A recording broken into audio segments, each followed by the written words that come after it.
Hi there, this is Dave Ferguson with Event Planner Productivity Hacks and Perfect Event Proposals. Today I'm going to be speaking to Mark Bowling of Black Sheep Productions.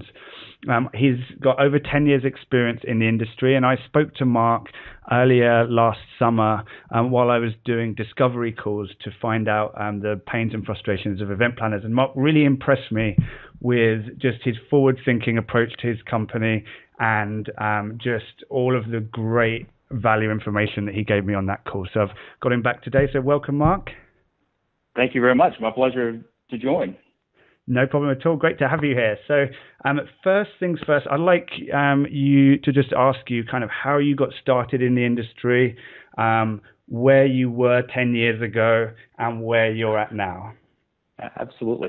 So my background really was in telecommunications and transaction processing. I was more in sales and business development roles up until 2005. Black Sheep Productions was actually started by my wife in 1999, and really she didn't have the intention of it being anything more than just kind of working as an independent producer in the industry. In 2005, I found myself between jobs. A company that I was with merged with another, and I was looking for new opportunities. And my wife was pregnant with our first son. She got a couple of projects that were more technical in nature, and I'm kind of a techno geek myself, and so I kind of took those projects, absolutely loved it, and it kind of allowed me to be able to make a transition into the industry. Awesome. Wow, that's great. And then so you've obviously come a long way since then. It's been a fantastic journey. We've been really blessed with people that have supported us, as well as people that have invested their trust in us on the client side as well. We always try to live up to and try to be wise stewards of the trust that our clients invest in us, and it's been just a fantastic ride. Excellent. That's awesome to hear. So Black Sheep Productions now, can you just tell us a little bit about it? Do you do social events, corporate events, association events? Yeah, the majority of our events are corporate events. So it may be sales meetings, product launches, road shows, franchise meetings, really anything that's event related that a company may not have the internal resources or bandwidth to be able to manage themselves. Right. Okay. Awesome. And along your journey then, planning events, is there any advice you could give to any of our listeners about how you go about kind of getting new business? Yeah, I've become a big fan of a book by a guy named Simon Sinek that's titled "Start with Why," and also a big fan of Jim Collins, Good to Great. And I think that there's a real key for us as we kind of look back over our success in the industry is that profits for our company is not the number one reason that we're in business. We're truly here to make a difference. We want to make a difference in our clients, our client partners' work. We want to make a difference in our vendor partners' lives. We want to make a difference in our industry, and we want to make a difference in the world. And I think that's one of the things that really excited me about talking to you about this project is I think that this is a tool that truly could make a difference in the industry. So that's really why I was excited that you invited me to join you. But really kind of looking beyond just the profits, but looking at a true reason that you're in business. And I think that's one of the big lessons that we've learned over the last couple of years. Probably another one is just how key relationships are, both on the client side as well as on, vendor side. Some of the greatest opportunities that we've had have not come from people that traditionally would have buying decision power in the industry. Right. But people knew who we were. They knew, what we did. And as they saw opportunities, they brought us in to be able to meet the appropriate people. So, and then we've had great relationships with people that have moved from company to company.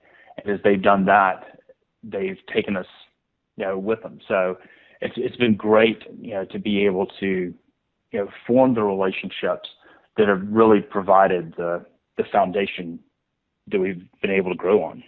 Brilliant. Okay, that's awesome. And so for, say, a brand new event planner, what advice would you give them to kind of just help foster those relationships?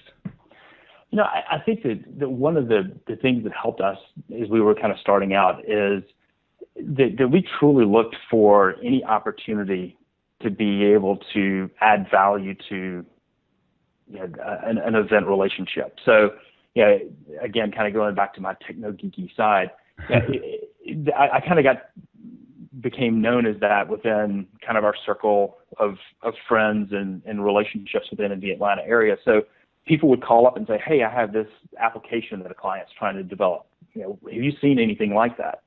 And so, I kind of became known as the techno guy that kind of opened new opportunities for us, as a company. Lisa has been in the industry going back many years before Black Sheep, and just her experience of knowing how to work with executives and how to be able to manage people and what happens in a ballroom. She's just kind of a knowledge expert that people gravitate towards. So I think that it kind of comes around at that idea of becoming a knowledge expert within kind of a subset, and then kind of using that as a foundation to grow on. Okay, interesting. That's a very cool approach. So basically, finding a subset that naturally speaks to your skills, and then really just digging in and as you said, becoming an expert in that area. Exactly. Yeah. Okay. Excellent. That's great. And so it sounds that you and your wife have very kind of different but complementing skills. We do. When we talk to people, we talk about how we work together, and you're like, wow, how does that work? And I think that you hit the nail on the head. It's just that we have very complementary skills. When it comes to ideas of design or just experience of what works for an event, I will always defer to her decision making when it comes to strategy or creative or finances or technology. Typically, that would be something that would fall into my realm. Okay, great. That's awesome, because I know it can be really difficult to have a husband-wife team, because often it's hard to leave things at home and keep egos at the door and stuff like that. It sounds like you've got a great balance there, which is great. So not always perfect, but we've found a way to work. But I would say one of the pieces of that too, and is that we have amazing people that we've been. I just use the word blessed. That we've been very blessed to be able to work with.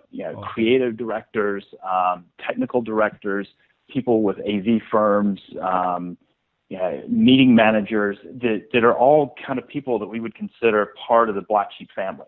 And and I think that we've been able to create something that's kind of unique, and that although we are a relatively small company, we have an amazing network of phenomenally talented people that kind of have the same culture. And I think that's one of the things that we really want to do as we grow as a company, that we really want to be able to perpetuate this culture of just making a difference. We want to be able to kind of approach each project, each client from that perspective. So it's not just Lisa and me and where we might have a difference of opinion on a certain project or a certain position. We just have an amazing resource that we can draw on whenever we don't necessarily see eye to eye. We have great people with phenomenal experience that can really kind of add to that. Excellent. That's really useful to know. And then, how did you build this team? It kind of goes back to another concept of Jim Collins. Always looking to get the right people in the right seats on the bus. So I think that's one of the things that we've always done, and have been especially more aware and cognizant, and really trying to make it happen over the last several years, is recognizing that kind of where we think we're going as a company, try to envision the positions that we'll need, and then always be looking for people to kind of fill those roles. Right. And I think that that's kind of what we've done is that, when we got to a point where we really truly needed a technical director to help us evaluate things that were even far beyond what I would like to be able to do with technology. We already had somebody that we could go to for that. We've had people. So when we wanted to make our first hire last year and add to the Black Sheep team, we actually made a hire of somebody that we had worked with, and that somebody that actually had hired us as independent producers years ago. So I think that's pretty much the biggest thing, is really just trying to find the right people all the time. I'll always be looking for them, not waiting to the last minute when you absolutely need somebody. But always be looking. Okay, great. And it sounds like you're making a big effort to hire the rock stars and the people that really are in an A game, which is great. So we've spoken a little bit about this before, and I know that proposals aren't big on your agenda because you don't write so many a year. But can you just tell us a little bit about if there's anything you found that's helped with proposal writing, or a little bit about your proposal process? Yeah, I think that our process might actually be a little inefficient in that we try to start from scratch on every project. We have certain things that we would always include in every proposal. Things like who we are, what we stand for, kind of all of that. But as best we can, we really try to start from scratch on each proposal, so that we're customizing a specific solution for each individual client need. And that would be really for kind of ongoing creative proposals.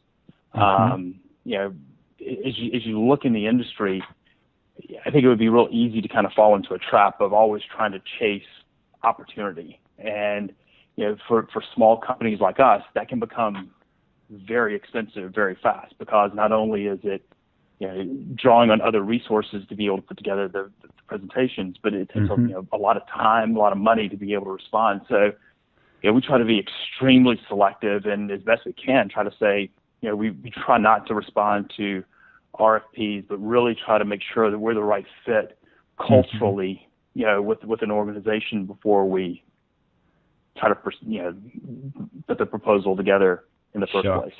Yeah. I mean, it makes a lot of sense, especially that it is such a drain on time and money as well. So, okay, great. And talking about time and money, that brings me right on to asking you, in your repertoire of business skills and the things that make you a great event planning company, is there any strategies you employ to help save you time? Because I know that is one thing that event planners never seem to have any of. There's different tools that we use, everything from GoToMeeting to Dropbox to Evernote. And as small companies, obviously we're even looking for things like free conference calls and things like that as a solution. As far as saving, being more efficient with our time. As far as money savings, there's been there are Regis offices all over the country. There's a company here in Atlanta called Rome, and they've opened up some really fun and really kind of new virtual office space that's kind of a fun place to hang out. And it really seems to fit the culture of the group that we put together. So from that perspective, not investing in office space and things like that allows us to be able to keep our overhead down, to be able to drive more value for the clients. Yeah, sure. I mean, I've just been to one of the virtual offices in a brand new one in San Francisco recently, and it was a very cool office. Right. Yeah, so that's awesome. Right, and then in terms of like when you're actually working with a client, is there any other or working on an event, is there anything else that, maybe not money saving, but that you can advise for increasing revenues? Yeah, I think that from a money perspective, if you make the assumption that a person is a wise steward of their money, if you can treat your client's money like your money, yeah, I think that can go a long way. So, for example, and again, you have to be careful not to be, to try to save you too much money, because sometimes you can fall into the trap of putting yourself behind the eight ball. But trying to find unique ways to be able to provide maybe unique decor situations for an awards dinner, or seeing what things that clients are going to need over and over from year to year, and making investments on their behalf so that you can help keep costs down in the future. We have a client that's needed iPads for events, and instead of continuously renting them year after year, we know that we have multiple clients that need iPads, so we've invested in iPads. There's some clients that use similar decor ideas year after year, and so we've made investments in some of those items that we will warehouse ourselves and bring them back out. But it allows us to both keep our costs down, but also recognize a little bit of a margin for maintaining those items and things like that. And over the course of years, that does drive to the bottom line. Yeah, sure. No, I can imagine. I mean, is there anything that you can identify as being a kind of key driver of your growth? Because it sounds like, maybe you can confirm this, but when I last spoke to you, it sounded like you've been going through quite a big growth spurt in the last year or so. Yeah, honestly, I think, David, it really just goes back to the relationships. Right. The biggest catalyst for growth that we experienced last year was a relationship that we have had for at least the last 13 years. And it's a phenomenal lady that has gone from, different companies. And as we've followed her, we have, as she's gone from company to company, we've basically been able to follow her. And where we were handling a very small aspect of previous events for different companies, the role that she found herself in this year really allowed us to be able to do a lot more, and to be able to grow our team, to be able to add resources and kind of take another step forward in our growth as a company. Okay. So I would say really just be aware of the relationships that you have, and always trying to kind of foster those relationships, because you never know where somebody might end up. Yeah, sure. That's great advice. And we spoke a little bit before about with relationships, but also not having all your eggs in one basket. So how are how are you dealing with that? Yeah, so it's funny that you bring this up, because that's actually kind of going to be a topic of our one of our team meetings tomorrow. Is really kind of taking a look at, as we've grown over the last 12 months, we have a certain amount of risk associated with having one client that represents a significant portion of our revenue. So we've been through that different phases of our past, but now we're kind of to the point where really we kind of need to be able to potentially balance some of that risk. And so so we're kind of getting together tomorrow with the idea, how do we look at some of the relationships that we've had in the past that have been kind of warm opportunities for us. And we've really never been a sales organization, but how do we potentially pursue some of those opportunities? Right. Okay. And in the past, have you always got all of your business from referrals and your relationships? No, we haven't. Two of our clients are actually found us through Google searches. So it's not all about relationships. And I think that, we obviously, we would actually need some sort of presence, on the internet and other marketing. But, so we have found one, we just call it the hand of God, because the person wasn't actually able to replicate the Google search that actually landed on our website. Another one was a little bit more intentional. But they were able to find us, but it was not a relationship that we had previously at all. Okay, awesome. Well, that's actually great, because that brings me onto your website, because that's something that really stood out to me with your company when I was doing the previous interviews last year. And your website's really cool looking, really funky. I love the kind of moving black sheep header. Thank you. So you've been getting kind of organic leads coming through your website. Do you think that's partly to do with the fact that you've got a blog on there, or do you spend time with SEO, or do you do the technical side of the website yourself, or do you outsource that? Sorry, there's 3 questions there. Yeah, so we do outsource that, right? Okay. And we have a great partner here in Atlanta that has been fantastic for us. There is room for improvement for the blog.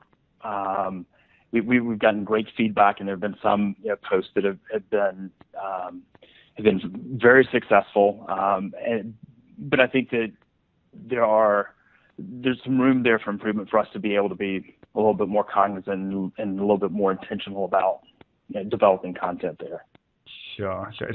It's a big suck on time, like writing blog posts and content marketing and things like that. But it looks like you've got a great balance, which is cool. Do you use any kind of advertising like Google AdWords or Facebook ads or anything like that?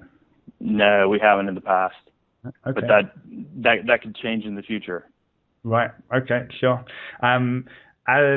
For me personally, I've used Facebook ads recently, and I've been getting.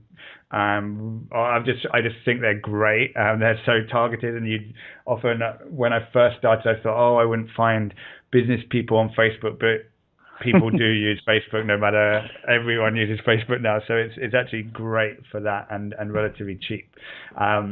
Okay, well, I'm not sure. I'm usually ask people that I'm interviewing if you have any tips for finding higher value clients. What would your reaction to that question be? I would say that any client that we have, we certainly would consider all of them to be high value. I would say that maybe there are different opportunities that we might pursue at this phase of our growth that we or there may be some opportunities that we might pass on that we might have taken in another phase of our growth. So does that answer your question? Yeah, sure. You really okay. Yeah, no, that's great, no problem. And just we're coming close to the end here. I'm just saying, if there's any one piece of advice that you would say has been the most important thing you've learned over the last 10 years that you would give to a new event planner, what would that be?